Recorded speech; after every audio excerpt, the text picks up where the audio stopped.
Hey guys, this is Brittany from By Brittany Goldwyn. I post videos about plants and projects, and today I'm out in the garden doing a few little chores and figured it would be a good time to do a quick video on how to save spinach seeds. Now, unlike a lot of plants, spinach is a cooler weather loving crop, and it does not like to be transplanted. So that means you don't have to start it indoors and move it outside for the season. Instead, the best way to grow spinach is just to simply put your seeds in the soil and let it grow. For that reason, you may want to let a few of your spinach plants go to seed. Now, if you see on this plant right here, you can see the big spinach leaves down in the bottom of the bed. Those are probably what you think spinach looks like. You've probably noticed some of your plants throw up these tall stalks with tiny leaves on them and produce flowers on your spinach plants. This is typically going to happen when the days get hotter and longer because, again, spinach is a cooler weather season crop. What the plant is doing when it throws up these stalks is bolting or going to seed and completing its life cycle. It will produce tiny little flowers, and then it will create little green seeds along the stem of the plant that will dry, and you can save them to plant for next year. Here's another angle of some of my spinach plants to show you guys what it will look like. You'll have these large leaves. This was a new variety of spinach I grew this year, a winter giant spinach, and I definitely want to be saving some of these seeds because I loved it. I usually only grow Bloomsdale, but this year I definitely think I've been won over to grow both types. So you can see this tall stalk in the middle here. This is a really good example. This is not what spinach should look like. When it starts throwing up this tall stalk and throwing off all of these like arrow kind of shaped leaves, that means that it is bolting.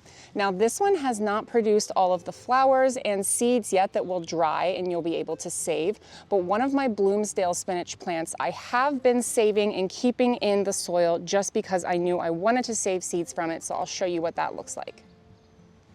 Here it is. I have let the entire plant dry out and die off, so you can see all of the leaves have shriveled up and died, but the stem here still has all of these little seeds on them.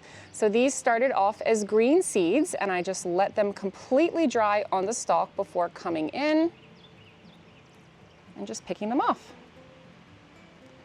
So the round things are the seeds. That's what you will want to store and plant during the next growing season for spinach.